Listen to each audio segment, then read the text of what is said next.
Bantam Doubleday Dell Audio Publishing presents Terra Road by Maeve Binchy. Chapter 1. Ria's mother had always been very fond of film stars. It was a matter of sadness to her that Clark Gable had died on the day Ria was born. Tyrone Power had died on the day Hilary had been born just 2 years earlier.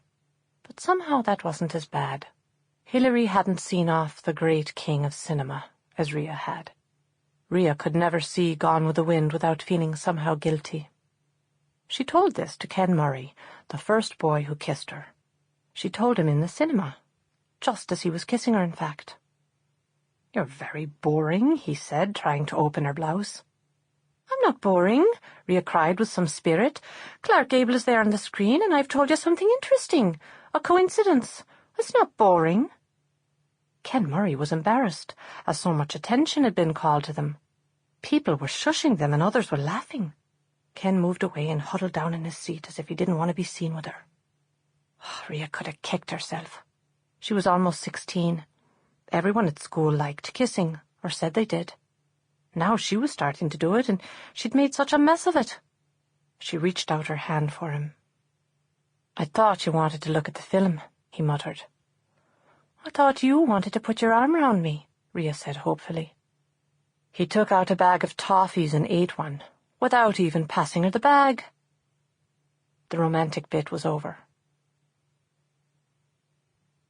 Sometimes he could talk to Hilary, Ria had noticed. This wasn't one of those nights. "Should you not talk when people kiss you?" she asked her sister. "Jesus, Mary and Holy St. Joseph," said Hilary, who was getting dressed to go out. "I just asked," Ria said. "You'd know with all your experience with fellas." Hilary looked round nervously in case anyone had heard. "Will you shut up about my experience with fellas?" she hissed. "Mum will hear you, and that'll be the end of either of us going anywhere ever again." Their mother had warned them many times that she was not going to stand for any cheap behaviour in the family. A widow woman left with 2 daughters had enough to worry her without thinking that her girls were tramps and would never get a husband. She would die happy if Hilary and Ria had nice, respectable men and homes of their own. Nice homes in a classier part of Dublin, places with a garden even. Nora Johnson had great hopes that they would all be able to move a little upward, somewhere nicer than the big, sprawling housing estate where they lived now. And the way to find a good man was not by flaunting yourself at every man that came along. "Sorry, Hilary." Ria looked contrite. But anyway, she didn't hear. She's watching TV. Their mother did little else during an evening. She was tired, she said, when she got back from the dry cleaners where she worked at the counter. All day on your feet, it was nice to sit down and get transported to another world. Mum wouldn't have heard anything untoward from upstairs about experience with fellas. Hilary forgave her. After all, she needed Ria to help her tonight. Mum had a system that as soon as Hilary got in, she was to leave her handbag on the landing floor. That way, when Mum got up to go to the bathroom in the night, she'd know Hilary was home and would go to sleep happily. Sometimes it was Ria's job to leave the handbag out there at midnight, allowing Hilary to creep in at any hour, having taken only her keys and lipstick in her pocket. "Who'll do it for me when the time comes?" Ria wondered. "You won't need it if you're going to be blabbing and yattering on to fellas when they try to kiss you," Hilary said. "You'll not want to stay out late because you'll have nowhere to go." "I bet I will," Ria said, but she didn't feel as confident as she sounded. There was a stinging behind her eyes. She was sure she didn't look too bad. Her friends at school said she was very lucky to have all that dark curly hair and blue eyes. She wasn't fat or anything, and her spots weren't out of control. But people didn't pick her out. She didn't have any kind of sparkle like other girls in the class did. Hilary saw her despondent face. "Listen, you're fine. You've got naturally curly hair. That's a plus for a start. And you're small. Fellas like that. It'll get better. 16 is the worst age, no matter what they tell you." Sometimes Hilary could be very nice indeed. Usually on the nights she wanted her handbag left on the landing. And of course Hilary was right. It did get better. Rhea left school and, like her elder sister, took a secretarial course. There were plenty of fellows, it turned out. Nobody particularly special, but she wasn't in any rush. She would possibly travel the world before she settled down to marry. Not too much travelling, her mother warned. Nora Johnson thought that men might regard travel as fast. Men preferred to marry safer, calmer women who didn't go gallivanting too much. It was only sensible to have advance information about men, Nora Johnson told her daughters. This way you could go armed into the struggle. There was a hint that she may not have been adequately informed herself. The late Mr. Johnson, though he had a bright smile and wore his hat at a rakish angle, was not a good provider. He had not been a believer in life insurance policies. Nora Johnson worked in a dry cleaner's and lived in a shabby, run-down housing estate. She did not want the same thing for her daughters when the time came. "When do you think the time will come?" Rhea asked Hilary. For what? Hilary was frowning a lot at her reflection in the mirror. The thing about applying blusher was that you had to get it just right. Too much and you looked consumptive. Too little and you looked dirty, and as if you hadn't washed your face. "I mean, when do you think either of us will get married? You know, the way Mam's always talking about when the time comes." "Well, I hope it comes to me first. I'm the elder. You're not even to consider doing it ahead of me."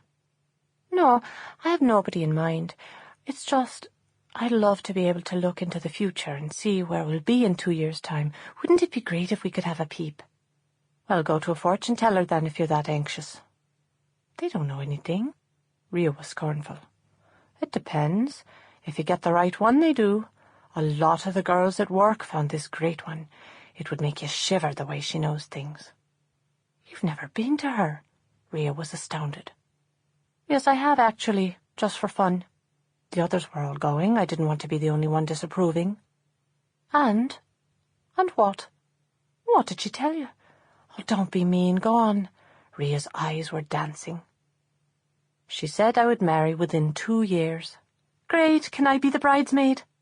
And that I'd live in a place surrounded by trees, and that his name began with an M, and that we'd both have good health all our lives." "Michael, Matthew, Maurice, Marcello." Rhea rolled them all around to try them out. "How many children?" "She said no children," Hilary said. "Oh, you don't believe her, do you?" "Of course I do. What's the point giving up a week's wages if I don't believe her?" "You never paid that." "She's good. You know she has the gift." "Come on. No, she does have a gift. All kinds of high-up people consult her. They wouldn't if she didn't have the power." "And where did she see all this good health in the fellow called M and no children? In tea leaves?" "No, on my hand. Look at the little lines under your little finger around the side of your hand. You've got 2, I've got none." "Hilary, don't be ridiculous. Mum has 3 lines. And remember, there was another baby who died, so that makes 3 right." "You are serious? You do believe it?" "You asked, so I'm telling you." "And everyone who's going to have children has those little lines, and those who aren't haven't?" "You have to know how to look." Hilary was defensive. "You have to know how to charge, it seems." Rhea was distressed to see the normally level-headed Hilary so easily taken in. "It's not that dear when you consider—" Hilary began. "Oh, Hilary, please. A week's wages to hear that kind of rubbish? Where does she live? In a penthouse?" "No, a caravan as it happens, on a caravan halting site." "You're joking me." "True, she doesn't care about money. It's not a racket or a job. It's a gift." "Yeah. So it looks like I can do what I like without getting pregnant." Hilary sounded very confident. "It might be dangerous to throw out the pill," said Rhea. "I wouldn't rely totally on Madame Fifi or whatever she's called." "Mrs. Connor." "Mrs. Connor," Rhea repeated. "Isn't that amazing? Mum used to consult St. Anne or someone when she was young. We thought that was mad enough. Now it's Mrs. Connor in the halting site." "Wait until you need to know something. You'll be along to her like a flash." It was very hard to know what a job was going to be like until you were in it. and then it was too late. Sample complete. Ready to continue?